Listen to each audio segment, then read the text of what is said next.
오늘 말씀을 준비하면서 저 자신을 생각하면서 말씀을 많이 준비를 했어요. 저 자신을. 그래서 이제 이 게으름을 떨쳐버리고 다시 한번 부지런하게 한번 남은 기간을 목회해보자, 이런 마음으로 저에게 적용하면서 이렇게 말씀 준비해봤습니다. 오늘 제목이 게으름이 가져오는 비참한 결과예요. 오늘 본문이 그걸 보여줍니다. 자, 우리 이제 이 전통적으로 기독교에, 그것이 뭐 개신교가 됐든 또 이 로만 카톨릭이 됐든 동방정교회가 됐든 이 개신교회 안에서 7가지 죄악으로 간주하는 죄가 있어요. 7대 죄악이란 7대 죄악. 여러분들 죄 그러면 뭐가 생각이 나세요? 어떤 행동이 죄라고 생각하십니까? 7대 죄악이 있는데 첫 번째가 교만입니다. 교만. 가장 심각하게 교회가 다스렸던 첫 번째 죄악이 교만이고요. 두 번째는 인색함이에요. 자기밖에 모르는 거죠. 남 도와줄 줄도 모르고 인색함. 인색함이 죄라고 생각해 보셨나요? 중대한 죄로 다스렸습니다. 세 번째는 질투입니다. 시기 질투. 네 번째는 분노. 다섯 번째는 색욕이고 여섯 번째는 탐욕, 욕심. 이런 걸 이제 큰 죄로 간주를 했는데, 일곱 번째 이제 이 죄가 뭐냐면 나태함이에요. 게으름. 그래서 이 기독교 전통 안에서는 게으름을 하나님이 가장 심각하게 여기는 7대 죄악 중에 하나로 그렇게 여겼습니다. 게으름 그럼 별로 이렇게 죄라고 생각하지 않는데 우리가 술 마시고 막 담배 피고 막 이런 죄라고 생각하지, 게으름 죄라고 생각하지 않는데 이 게으름을 심각한 죄로 그렇게 간주를 했습니다. 그래서 오늘은 이제 좀 이 게으름에 대해서 하나님 깨우쳐 주시는 그런 말씀이에요. 솔로몬은 이제 왕이었죠. 솔로몬이 한 나라를 다스리는 자인데 그에게 이제 하나님께서 한 포도원을 보여주심으로써 게으른 왕이 되지 않도록, 게으른 인생이 되지 않도록, 하나님이 맡겨진 일들을 게으르게 하지 않도록 그렇게 가르쳐 주시는 말씀이에요. 켄 가이어라고 하는 이제 사람, 이 사람 책은 진짜 읽어본 지 오래된 것 같습니다. 제가 아주 오래전에 읽은 책인데 영혼의 창이라고 하는 그런 책이 있어요. 여기 보면 이 저자가 이 책에서 무엇을 말하냐면은 하나님께서 우리에게 말씀하시는 다양한 말씀의 통로들이 있다는 거예요. 꼭 이제 목사의 설교, 이게 제일 중요하죠. 사실은 설교를 듣는 게 제일 중요한데 목사의 설교만이 아니라 하나님 우리에게 다양한 통로를 통해서 말씀하신다는 거예요. 예를 들면 우리가 만나는 사람들, 때로는 어떤 사람과 이렇게 이야기를 통해서 하나님의 음성을 들을 때가 있습니다. 하나님 이걸 나를 깨닫게 하시는구나, 이 사람을 통해서. 저도 그런 체험들이 많이 있어요.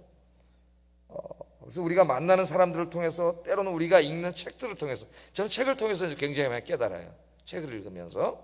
또 우리가 경험하는 이 하나님이 창조하신 이 자연에 나가서 우리가 깨닫기도 하고, 또는 우리 가정 환경을 통해서 하나님 말씀하실 때도 있고, 또는 예술 작품을 감상하다가 큰 감동을 받고 하나님의 메시지를 받을 때도 있어요. 제 같은 경우에도 그렇습니다. 그림을 좋아해가지고 미술에 관한 책들을 많이 제 방에 가면 한 몇십 권 있어요. 사서 이제 그림들을 이렇게 감상하고 또 그림에 관한 글도 읽고 그러는데 많은 걸 깨달아요.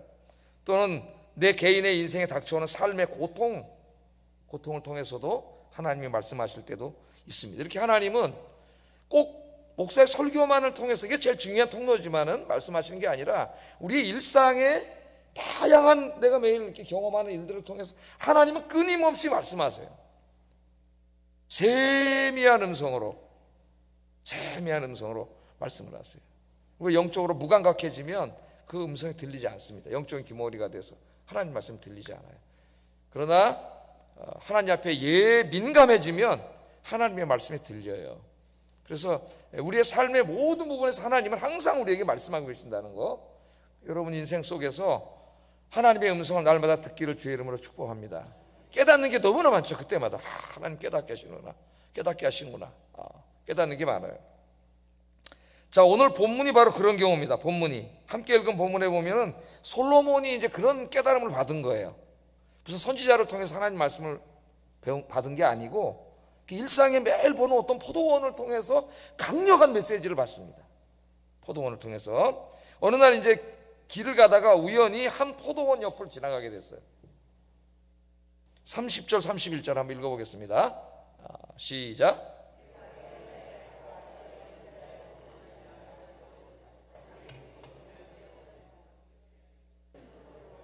돌담이 무너져 있기로. 여기 이제 팔레스틴은 여러분이 잘 알다시피 포도가 굉장히 잘 되는 곳이죠. 여기 포도가 이제 유럽으로도 가고 그랬는데 그 포도원들이 굉장히 많아요. 성경에 보면 포도원 얘기가 많이 나오죠. 나봇의 포도원도 나오고, 또 예수님이 이스라엘 백성들을 포도원에다 비유하기도 하고, 하나님께서 포도원에다 비유하기도 하고, 포도원 얘기가 많이 나와요. 자, 어느 날 이제 이렇게 솔로몬이 길을 가다가 우연히 한 포도원을 지나가게 됐습니다. 그 길을 이제 뭐 수도 없이 다녔기 때문에 뭐 이렇게 유심히 보지는 않았지만 항상 다녔어요, 그 길을. 근데 그날따라 하나님께서 그 포도원을 유심히 보게 하신 거예요. 그럴 때가 있습니다, 여러분. 그죠? 어떤 사건을 하나님이 굉장히 깊이 있게 이렇게 보게 하고 생각하게 하실 때가 있어요. 그래서 그 포도원을 봤더니 그 포도원을 보고 뭐라 그러냐면, 내가 게으른 자의 밭과 지혜 없는 자의 포도원. 그러니까 이 게으른 자, 지혜로운 자는 같은 말이에요. 이걸 동일하게 사용합니다. 잠언에서 어리석은 자, 지혜 없는 자는 게으른 자.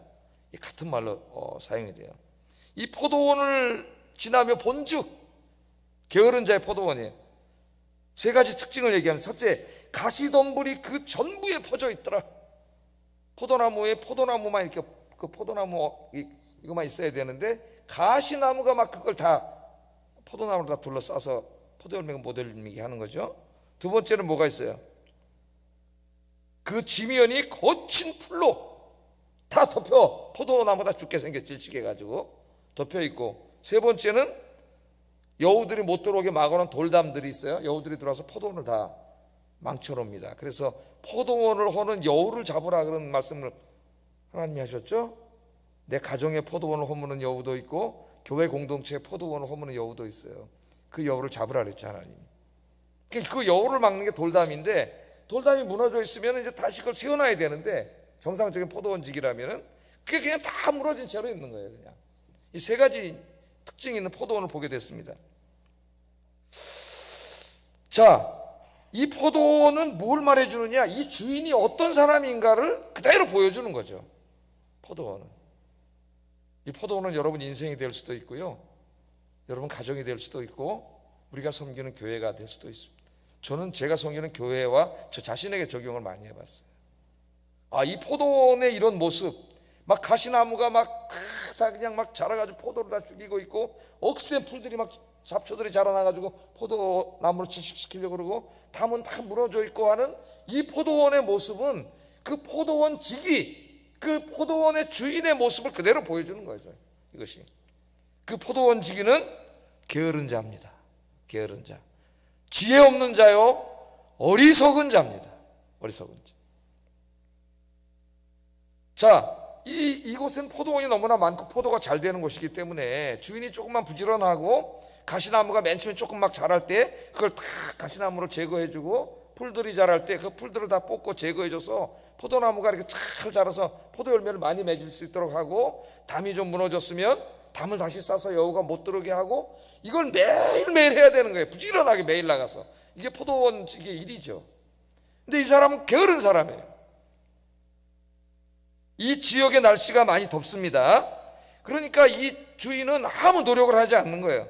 더위를 핑계대고 그냥 그늘에서 낮잠을 자면서 그냥 시간을 그렇게 보내는 겁니다. 다른 농부들이 땀을 흘려 일할 때 그는 한가하게 그냥 낮잠 자면서 인생을 즐겼습니다. 그 결과 포도원이 어떻게 됐냐면은 가시덤불로 가득 차고, 억새풀로 가득 차고, 돌들은 다 무너지고, 포도원이 황폐하게 된 거죠. 황폐하게. 자, 솔로몬이 이 길을 수도 없이 많이 걸어가던 길인데, 다른 날은 그냥 아무 생각 없이 이 황폐화된 포도원을 보면서 그냥 지나갔는데, 이날따라 하나님께서 그 포도원을 깊이 관찰하게 하셨어요. 그러면 솔로몬의 마음속에 강력한 메시지를 주는 겁니다, 하나님께서. 그래서 32절에 보면 솔로몬이 이렇게 얘기를 해요. 32절 읽어보겠습니다. 시작. 내가 보고 생각에 깊어졌고 내가 보고 훈계를 받았다래. 누구도 말하지 않았습니다. 어떤 선지자도 와서 너 왜 이렇게 왕으로서 게을러? 그렇게 말하지 않았어요. 근데 그 포도원을 보고 생각이 깊어졌고, 그 포도원을 보고 큰 깨달음을 얻었다는 거예요. 자기가 훈계를 받았다, 그렇게 얘기합니다. 솔로몬 아마 그날 그렇게 생각했을 거예요. 하나님께서 나에게 맡겨주신 이스라엘이라고 하는 이 포도원이 혹시 이런 모습은 아닌가? 나의 게으름 때문에, 내가 왕으로서 목자로서 마땅히 해야 될 일들을 부지런히 하지 않았기 때문에 이렇게 된 게 아닌가? 그런 것을 강력하게 하나님 메시지를 주시는 거죠. 저는 이 말씀을 읽으면서 이제 제가 섬기는 교회가 이런 모습은 아닌가? 나의 게으름 때문에 하나님의 교회가 이 아름다운 포도원이 아주 그냥 포도한 포도 열매들로 가득 차야 되는데 이렇게 황폐화된 건 아닌가? 이렇게 막 가시나무가 자라고 풀들이 막 가득 차고 돌 다 무너졌는데 그냥 한가하게 지켜만 보고 있는 게 아닌가? 그런 생각을 이제 저도 하면서 큰 깨달음을 얻게 되었습니다. 자, 하나님이 주신 교훈은 뭐냐? 게으름이 가져다주는 비참한 결과에 대한 것이에요. 지금 혹시 솔로몬이 게으르지 아니하다 할지라도 앞으로 그가 권력을 누리면서 낮에 낮잠이나 자고 자기 개인의 평안함을 누리면서 하나님 맡겨진 사명을 부지런하게 감당하지 않으면 네 나라가 이 모양 이 꼴이 된다. 하나님이 주는 강력한 메시지예요. 그건 우리 인생도 마찬가지입니다. 우리 인생은 하나님의 선물이죠. 그죠? 누구에게 더 하루에 25시간 주지 않았어요. 똑같은 24시간을 우리에게 주셨습니다. 그런데 게으름은 하나님이 주신 이 선물인 인생, 또 하나님이 주신 그 수많은 기회를 다 사장시켜 버립니다. 내가 부지런히 돌단을 쌓고 가시나무 자르고 풀들 뽑고 그렇게 했으면 엄청난 포도원을 만들었을 텐데 그렇지 못한 거죠. 내 인생도 그렇고 여러분 가정도 그렇고 우리 교회도 그렇고 이 나라도 우리가 모두 이 말씀을 깊이 생각해 봐야 됩니다. 자, 솔로몬이 이 게으른 농부의 포도원을 보고 있을 때 하나님 말씀을 하세요. 이제 말씀을 하셔요. 깨달았냐? 그래서 무슨 말씀을 하시냐면은 33절 34절 말씀을 하십니다. 읽어보겠습니다. 시작. 내 빈궁이 강도같이 오며 내 곤핍이 군사같이 이르리라. 아멘. 자, 하나님이 이 말씀을 통해 주는 교훈이 이거잖아요. 분명하잖아요. 네? 네가 좀 더 자자.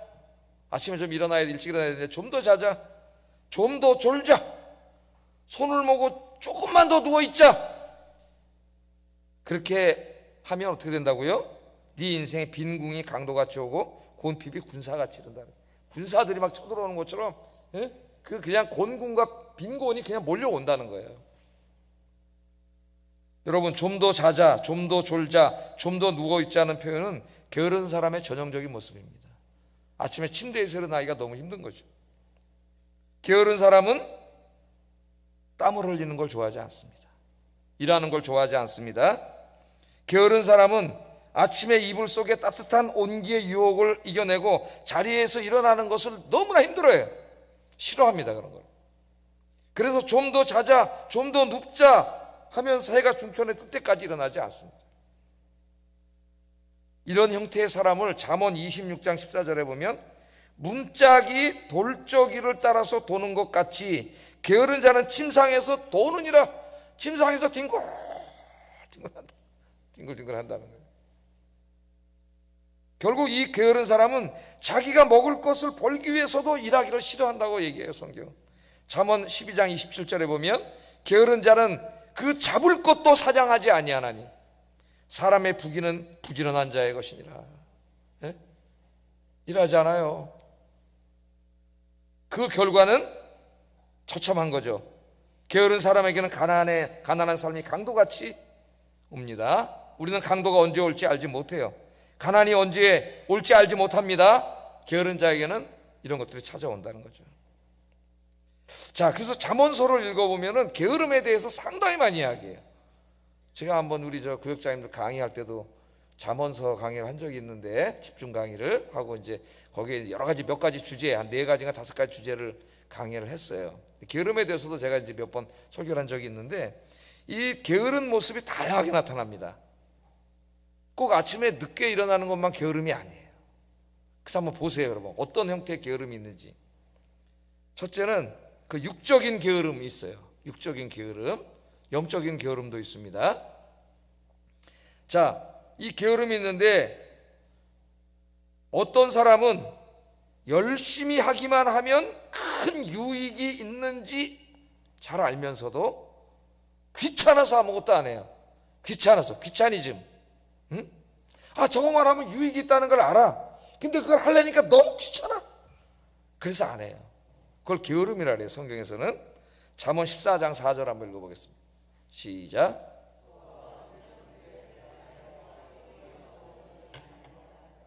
예, 저 구유를 만들어 놨는데 소가 없으면은 구유는 깨끗하죠. 뭐 청소할 일도 없고 닦을 일도 없고 그 소가 똥도 안 싸고 소가 없으면은 깨끗하죠. 예? 할 일이 없어요. 귀찮을 일이 없어요. 그런데 소가 있으면 소 때문에 얻는 유익이 굉장히 많아요.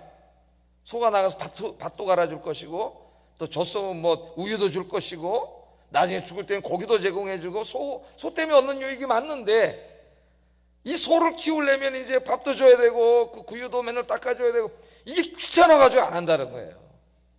이 게으름의 한 가지 형태가. 제가 이 말씀을 몇 년 전에 설교하다가 새벽 기도 때 제가 깨닫고 1층을 리모델링 하려고 결정을 한 겁니다. 우리 1층 여러분 옛날에 아시잖아요. 셔터 내려져 있고 막 먼지 끼어 있고 우중충하고 막 말도 못했죠. 사람들이 지나다니는데. 그래서 저거를 리모델링 하면은 굉장히 많은 유익이 있을 거라는 것을 너무나 잘 알고 기도를 하는데 막상 실행에 옮기려니까 귀찮은 일이 너무 많은 거예요. 제 마음속에. 일단 의사결정을 해야 돼요. 나 혼자 의사결정을 하는 게 아니기 때문에 의사결정을 해서 하느냐 마느냐 의논을 해야 되고 그 다음에 돈이 없으니까 자금 조달을 어떻게 할 것이냐 하려면 또 뭐 헌금 내라고 얘기해야 되고 뭐 이게 대여섯까지 하려고 하니까 귀찮은 거예요. 그래서 안 하고 있었는데 이 말씀을 읽다가 깨달았어요. 이 게으른 놈아. 게으른 놈아. 이제 리모델링 하면 이렇게 유익이 많은데 그거 귀찮다고 그걸 안 하냐. 이 말씀이 팍 저를 찔러가지고 그래서 한 거예요. 할렐루야. 아, 내가 게으른 자였군. 난 새벽 4시에 일어나서 게으르지 않은 줄 알았어요. 오늘은 제가 몇 시에는 2시 50분에 일어났습니다. 어제 11시에 잠이 들어가지고 딱 눈을 뜨니까 2시 50분이야. 그래서 집에서 설교 준비 한번 다시 좀 더 심화시키고 새벽 기도 다 하고 여기 온 거예요. 오늘 아침에 여기 와가지고 이제 또 기도하려고 앉는데 또 양복이 이제 저기 좀 제가 살이 쪘는지 앉는데 양복이 무다닥 뜯어져가지고 기도도 못하고 집에 갔다는 거 아닙니까? 다 뜯어져가지고 양복 이렇게 가려가지고 가시죠. 2시 50분에 일어나고 부지런한 것 같잖아요. 매일 그렇게 일어나니까. 근데 그게 아니었어요. 소가 없으면 구유는 깨끗하려니와 소의 힘으로 얻는 것이 많아. 이걸 하면은 이 너무나 유익이 많은데 하려니까 귀찮아가지고 못하는 거죠. 게으른 자예요. 여러분 제가 뭐에 빠지지 말라 그랬어요. 나이가 많이 먹을수록요 자꾸 오는 게 귀차니즘이에요. 귀차니즘. 귀찮어. 그럼 여러분 늙어버리는 거예요. 이제 진짜 폐물밖에 안 돼요. 귀차니즘과 싸워서 이기기를 주의 이름으로 축복합니다. 요새 유행가 가수들도 뭐라고 노래를 불러요. 나이야 가라 막 그러더라고. 나이야 가라 나이가 됐으냐. 몇 살이나 드셨다고 벌써 귀찮아가지고 귀찮아 앉아가지고 벌써. 요새 저 80도 청춘입니다 여러분. 빅톨 프랭클 박사는 80이 넘어서도 암벽을 탔다 그랬죠. 갑자기 탄 건 아니고 젊어서부터 그 사람 취미인데 80이 넘어서도 그 무시무시한 암벽을 타고 적극적이잖아.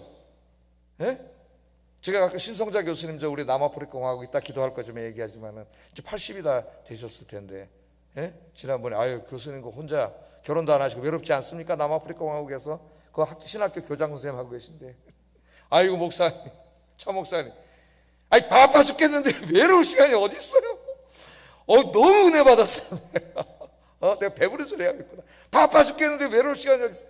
나이 80에도 주님을 위해서 일하느라고 바빠 죽겠는데 여러분의 인생이 그렇게 되길 주의 이름으로 축복합니다. 소가 없으면 구유는 깨끗하지. 그러나 소를 키우면 얻는 유익이 얼마나 많아요. 우리 교육자들에게 이걸 좀 하면 좋은데 하려니까 귀찮아. 더 많은 내가 노력을 기울여야 되잖아요. 그럼 이제 게을러지는 거예요. 자, 또 게으른 자의 형태 또 뭐냐? 하나님이 많은 기회를 주심에도 불구하고 귀찮아서 또 아무것도 안 하는 사람이 있어요. 이런 형태가 이렇게 나옵니다. 잠언 19장 24절. 이 기가 막힌 얘기 한번 읽어보겠습니다. 시작. 예, 게으른 자. 참 이게 어떻게 보면은 웃기는 얘기죠. 예? 자기의 손을 음식을 먹고 그릇에다가 이렇게 넣었는데 요걸 또 올리기가 싫어. 예? 요걸 또 올리기를 괴로워한다고 하나님 이런 게으른 자. 이게 무슨 말이냐면 하나님이 많은 기회를 주신 거예요. 이것저것 막. 예? 기회를 주셨는데 게을러서 아무것도 안 하는 거예요. 음식을 잔뜩 주셨잖아. 먹는 건 쥐가 먹어야 되잖아요. 그걸 손을 넣고 이제 어쩔 수 없어 손을 넣는데 요걸 집어 올리기를 괴로워한다고 하나님이 좀 이제 희화해서 말씀하신 거죠. 게으른 자. 기회를 많이 주셨는데 하나님은요 기회를 많이 주세요. 하나님 주신 기회를 게으름으로 날리지 마시기 바랍니다. 예? 예. 이 시간 24시간이 다 기회잖아. 내 우리 젊은이들에게는 예? 열심히 공부하고 영어 공부 열심히 해라. 60 먹은 목사가 지금도 목사님이 매일 그 CNN 뉴스 한 기사씩은 맨날 보고 모르는 단어 나오면 외우고 있는데 예? 젊은이들이 지금 제가 젊은 때 청년 때는 그거 하나 보려면은 돈 주고 구독해야 되고 돈 엄청 들었어요. 지금 다 공짜야. 예?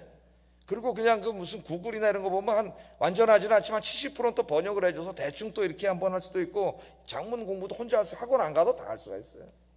하나님이 여기저기 많은 기회를 주셨어요.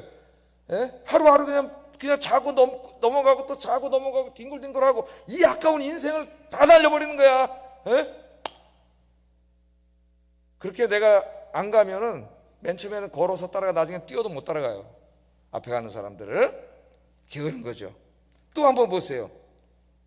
어떤 사람은 차일 피일 미루는 거예요. 제가 그때 하버드 대학 앞에 가면 뭐 같다 그랬어요. 오늘 일을 내일로 미루지 말라. 그게 써있다 그랬죠. 새벽 4시까지 거의 모든 하버드 대학생들은 새벽 4시에 도서관에 기숙사로 자러 간대요. 새벽 4시. 안 그러면 하버드 대학 졸업을 못 한답니다. 예? 하도 공부할 게 많아가지고. 자, 이거 한번 읽어봅시다. 잠언 15장 가면서 20분이지. 예, 19장 읽어보겠습니다. 시작. 예, 일을 제때 안 하는 거예요. 게으른 자는. 게으른 자의 길은 가시울타리. 아침에 나가면 여러분 비가 많이 오면 풀이 쑥쑥 자라는 데는 매일매일 깎아주지 않으면 풀이 막 자라서 걸어갈 수가 없어요. 그럼 매일매일 깎아줘야 돼요. 근데 게으른 자는 그걸 매일 안 하기 때문에 맨날 가시울타리가 치대. 길이 없어지는 거예요. 그런데 정직한 자는 여긴 부지런한 자예요. 길은 대로니라. 대로가 저절로 생겼나? 매일매일 낫으로 싹 깎아주니까 대로가 생긴 거예요. 왜 이렇게 울타리가 됐어요? 내일 하자. 오늘도 보니까 풀이 이만큼 자랐어. 하려고 하다가 귀찮아. 내일 하자. 오늘 일을 내일로 미루지 마세요. 그 여러분 인생 이제 하류 인생이 되는 거예요. 그러면 오늘 일을 절대 내일 미루지 마라. 그 다음에 또 게으른 자는 어떤 자냐? 예? 일을 제때 하지 않으므로 나중에 아무것도 얻지 못합니다. 좀 비슷한 건데요. 한번 잠언 20장 4절 읽어보겠습니다. 시작.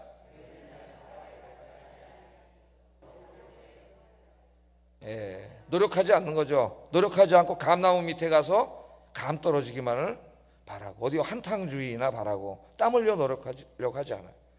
저 이렇게 속초 가보니까 이제 그 식당에 한번 제가 그 홍게라면을 먹으러 가봤습니다. 홍게라면. 예?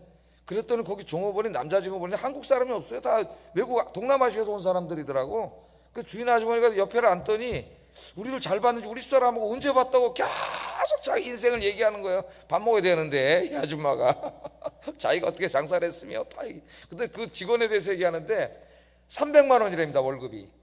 그리고 방 제공해주고 삼시세끼 다 먹여주고 300만 원.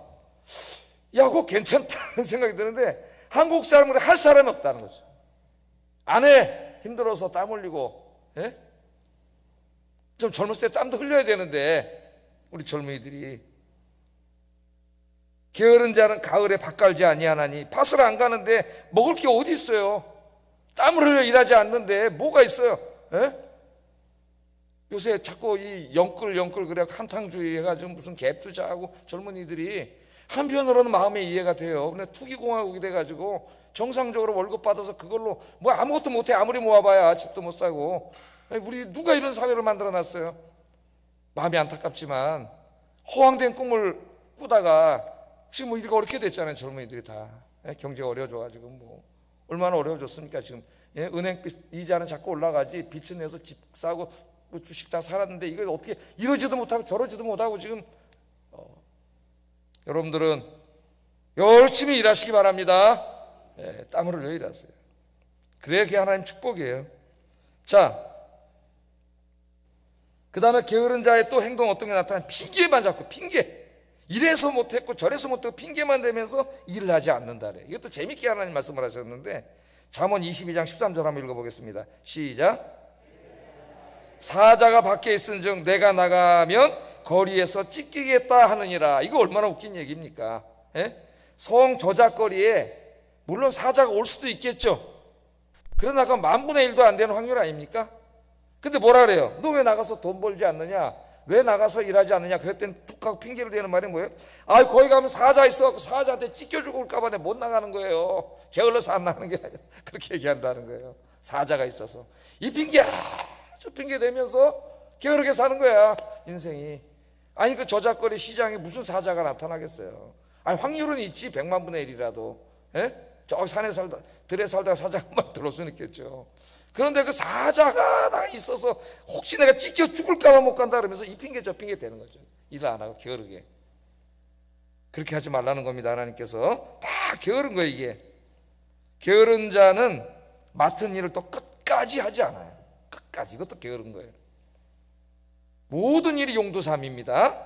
잠언 19장 24절에 보면 게으른 자는 자기의 손을 그릇에 넣고서도 입으로 올리기를 괴로워하느니라. 이것도 아까 거랑 좀 비슷한데 손을 놓고 올리기를 게으리 한다. 이 말은 용두삼이에요. 뭔가 좀 하는 것 같은데 끝까지 하는 게 없어. 공부도 뭐 한번 했으면 끝까지 해야지. 예? 영어도 뭐 한번 시작했으면 끝까지 하고, 예? 뭐 헬라어 히브리어도 한번 했으면 끝까지 해가지고 뭐 문법책이라도 한번 띄고 뭐 마태복음이라도 한번 읽어보고 뭐 한번 해봐야지. 맨날 하다 마니까 되는 게 뭐가 있어요? 이게 게으른 거예요. 이 외에도 게으름에 대해서 다양하게 하나님께서 말씀을 하십니다. 이 잠언서에서. 여러분은 어떤 유형의 사람이세요? 이 중에 어떤 사람이세요? 하나님께서 이렇게 말씀하셨어요. 게으른 자들에게. 잠언 6장 6절 8절 한번 읽어보겠습니다. 시작. 개미는 두령도 없고 감독자도 없고 통치자도 없으되 먹을 것을 여름 동안에 예비하여 추수 때에 양식을 모으느니라. 아멘. 게으른 사람은 누구한테 가서 배우라고요? 개미한테 가서 배우라 그랬어요. 여러분 게으르신 분은 내일 좀 어디 산이나 어디 안산에 어디 남산 가가지고 개미 어디 있나 한번 좀 찾아보시고, 예? 개미한테 좀 배우세요. 개미가 쉬는 거 보신 분, 개미가 이렇게 가다가 아유 오늘 좀 너무 힘들다. 저기 돌멩이 밑에 가서 다 이렇게 낮잠 자는 거 봤어요? 끊임없이 움직이잖아요. 끊임없이. 하나님이 창조하신 이 자연에 나가서 그냥 그것들을 쓱 보고 지나가는 게 아니라 그것들을 관찰하면 거기에 하나님의 지혜와 메시지가 있어요. 다 창조주 하나님이 만든 거기 때문에. 제가 그 얘기 하잖아요. 벼룩이가 자기 몸보다 60배를 뛰는 걸 보고 이 로봇 만드는 사람들이 로봇을 만들었다고. 예? 어떻게 저 조그만 60배를 뛰지? 그래서 만드는 거야 다. 그러니까 하나님은 지혜가 무한하셔요. 하나님의 창조 세계를 유심히 관찰하면 여기에 무궁무진한 지혜가 있습니다. 오늘 게으른 자들은 개미에게 가서 배워라. 개미, 부지런히 일하는 개미, 게으르지 말고 개미에게서 배우라. 하나님께서 그렇게 말씀을 하고 있습니다. 그래서 성경의 진리는 시편 126편, 시간이 많이 가니까 이제 5절 6절 한번 읽어보겠습니다. 시작. 울며 씨를 뿌리러 나가는 자는 반드시 기쁨으로 그 곡식단을 가지고 돌아오리로다. 아멘. 물론 이 말씀은 기도의 문맥에서 하신 말씀입니다. 그래서 이 문맥 속에서 읽으면 기도하라는 말씀이에요. 그러나 이것은 우리 일반적인 삶에도 그대로 적용되는 말씀이에요. 눈물을 흘리며 씨를 뿌리는 자 기쁨으로 거두고, 울며 씨를 뿌리는 자가 반드시 기쁨으로 그 곡식단을 가지고 돌아오리로다. 아멘. 저는 이렇게 운동선수들 중에서 이제 좀 엘리트 스타가 된 운동선수들 보면서 그 많은 걸 배워요. 제 부끄러운 모습도 보고 그 자리에 올라가기 위해서 정말 엄청나게 열심히 하잖아요. 허재라는 우리 시대의 그 농구 스타인데, 제가 고등학교 3학년 때 이제 고등학교 1학년인가 2학년인가 한 살인가 2살 저보다 어린데 그 친구가 저는 희문고등학교 다녔고 지금 이제 용산 다녔는데 고등학교 때부터 봤어요. 우리가 농구공 갔는데 용산고등학교 어느 날 1학년짜리 놈 왼손잡이가 왔는데 희문한테 상대도 안 되는데 그 놈이 온다부터 이기질 못해. 너무나 잘해가지고. 그게 허재예요. 허재. 근데 그 친구가 나중에 얘기를 하는데 정말 입에 단내가 나도록 학교에서 농구를 하고 집에 돌아왔는데 아버지가 집에다 농구 골대를 만들어 놔가지고 농구를 더 해야 되는데 아버지하고 입에 단내가 나도록 하고 와서 지쳐 쓰러질 정도인데 아버지가 농구를 더 시켰다는 거예요. 그렇게 힘들게. 그렇게 농구를 했잖아요, 자기가. 그래서 스타가 됐잖아요, 최고가. 근데 요새 보니까 무슨 연예 프로에 나오는데 그 구단주가 됐더라고요. 감독이 아니라 구단주가 됐어요. 예? 구단주가 돼서 막 저 높은 산을 막 뛰는 이제 훈련시키고 막 그러는데 거기 막 이제 힘들어하고 막 뭐 조금 뛴다고 쉴 시간 달라 그러면은 인간 취급을 안 해, 인간 취급을. 왜? 자기가 그렇게 살아왔잖아요. 걔네들이 열심히 해서 스타가 되려면 그 정도 해가지고는 안 되는 거예요. 그 정도 해가지고는. 제가 지난번에 한번 안정환 얘기도 한번 해줬지 않습니까? 안정환이 청춘 무슨 축구단 해가지고 프로에 가지 못한 애들 이렇게 이제 모아가지고 뭐 그런 옛날에 한번 그런 거 한 적 있어요. 그래서 시합을 하는데 한 친구가 이제 잘 못해. 그러니까 꾸중을 하니까 내가 굉장히 열심히 연습했다고. 그러니까 안정환 이러더라. 야, 이 새끼야, 다 열심히 해. 네가 아무리 열심히 해도 시합에 나와서 네가 보여주지 못하면 아무 소용없는 거야. 시합에서 안 되면, 실전에서 안 되면 2배, 3배를 열심히 해야지. 자기가 그렇게 한 거예요. 자기가.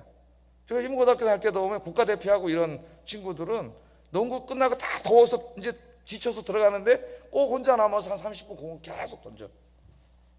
나중에 보면 이 선수가 국가대표가 돼 있어요. 하나님이 우리에게 주신 인생입니다. 저도 이제 젊었을 때 노는 거 좋아해가지고 다 그렇게 못 산 게 이제 많이 후회가 되고, 또 나이 먹어서 이제 막 하려니까 잘 안 되는 것도 있고, 그때 내가 이렇게 이런 책도 좀 고전 문학도 더 많이 읽고 막 좀 후회가 많아요. 그래서 성도 설교를 좀 더 풍성하게 할 수 있었을 텐데, 요새도 막 철학책 뭐 계속 책을 읽습니다. 공부하고 자연과학부터 해서 물리학자 내 문과를 잘 이해를 못 해가지고 어떤 때 너무 아쉬워. 읽다가 용어를 몰라가지고 또 구글 찾아서 이게 무슨 말이야? 찾아가지고 경제를 읽는데 또 경제 용어 잘 몰라가지고 여러분들 우리 젊은이들이 있는데 여러분들 성도님들도 마찬가지죠. 한 번 살다 갈 인생인데 여러분 오늘부터 기도하시면서 이왕 사는 거 한번 부지런하게 열심히 눈물 흘리면서 한번 씨를 뿌리는 여러분 되기를 주의 이름으로 축복합니다. 오늘 사실은 저에게 하는 말이에요. 저에게. 여러분도 그렇게 한번 해보자. 그 다음에는 이제 이게 우리 생활에 있어서 게으름이라면 영적인 게으름도 있어요. 하나님, 우리가 날마다 주의 말씀을 묵상하고 날마다 기도하고 주님 앞에 날마다 예배하고 그렇게 살라 그랬죠. 이 신앙생활에 게으르면은 우리 신앙의 포도원이 완전히 황폐화돼. 막 가시나무가 막 자라고 엉겅퀴가 자라고 풀이 자라고 돌담이 다 무너지고 여러분 이 내면의 성전이 다 무너지는 거예요. 신앙생활도 부지런히 기도 조금 하다 말고 성경 몇 장 읽다 말고 예배 좀 열심히 하는 것 같다 또 안 하고 전도 좀 한두 번 나오다 안 나오고 이런 신앙생활 하지 말고 좀 꾸준히 부지런히 눈물 흘리면서 땀을 흘리면서 주님을 섬기시기를 주의 이름으로 축복합니다. 마지막으로 제가 이제 한 가지 본 것은 저 자신에게 적용을 했는데 사명의 현장이죠. 사명의 현장. 내가 이제 교회를 돌아보고 이제 코로나 3년 여기 철거된 부시고 5년 한 8년 공친 날이 8년에 이 지역사회가 다 무너져가지고 너무나 안타깝죠. 그래서 그러면서 제 나이가 가만히 있는 게 아니라 나이를 먹어가면서 와 이거 몇 년을 내가 여기서 이렇게 하고 있나 이런 생각도 들고 또 저를 반성하기도 하고 그랬습니다. 그러면서 내 게으름 때문에 이 교회라는 포도원이 황폐화 되어져서는 안 되겠다 그런 생각을 했어요. 사실 그래서 이제 설교를 준비하게 됐는데 제가 목양실은 이제 4층에 있었잖아요 원래가. 이것만 얘기하고 설교 마치겠습니다. 근데 이제 1층으로 옮겼을 때 어느 집사님 부부가 화분을 하나 선물을 해주셨어요. 그래가지고 이제 화분을 키우는데 거의 죽습니다. 그 밑에 있으면 잘 자랄 수가 없죠. 바람도 안 들어오고 햇빛도 없고 그러니까. 처음에 이제 그냥 놨더니 매일 나무가 죽어갔어요. 그래서 안타까웠습니다. 근데 어느 날부터인가 이제 우리 집사람이 나무를 가꾸기 시작했어요. 그래서 부지런하게 물을 주고 뿌리에만 준 게 아니라 이제 분무기로 줄기 가지에도 물을 주면서 돌봐주고 이제 한번 끌어내다가 이제 이렇게 햇빛도 씌워주고 막 이렇게 했죠. 자, 이렇게 했더니 놀라운 일이 벌어지는데 나무가 다시 살아나기 시작했어요. 새순이 돋기 시작하고요. 옆에 가지에서 또 요만한 가지가 또 튀어나오고, 아마 나무 키워본 사람은 다 알 겁니다. 무성해지기 시작했어요. 그 나무가 행복나무인가 뭐 이런 나무였는데 계속 막 이렇게 퍼져나가는 거예요. 그래서 나중에는 저도 이제 열심히 가꿨습니다. 열심히 가꿨어요. 이 작은 일을 통해서 하나님께서 저에게 중요한 것을 깨닫게 해주셨어요. 양들을 그렇게 기도와 말씀으로 돌봐줘야 된다. 돌봐줘야 된다. 그냥 남겨두면 이 어두운 세상에서 원수마귀가 다 저들의 영혼을 지금 갈취하려고 그러는데 그 영혼을 돌봐주지 않으면 다 죽는 거죠. 그 제가 깨달았어. 중보기도 하게 되고 설교 하나를 준비하더라도 더 준비하게 되고, 주석 다 설교 마쳤는데도 그냥 또 있는 주석 다 찾아가지고 한번 또 다른 게 있나 한번 읽어보고 그렇게 하게 됐어요. 여러분은 어떻습니까? 여러분의 맡은 구역은 어떻습니까? 여러분의 전도회는 어떻습니까? 여러분이 맡고 있는 주일학교 반은 어떻습니까? 여러분이 맡고 있는 찬양팀은 어떻습니까? 하나님이 이 맡겨준 사명 정말 잘 감당하고 또 나에게 맡겨준 양들, 어린아이들, 구역 식구들, 전도 회원들 돌봐주지 않으면 죽는다. 영적으로 잘 기도로 돌봐줘. 정말 풍성한 열매를 맺추는 여러분의 사역의 현장이 되기를 주의 이름으로 축복합니다.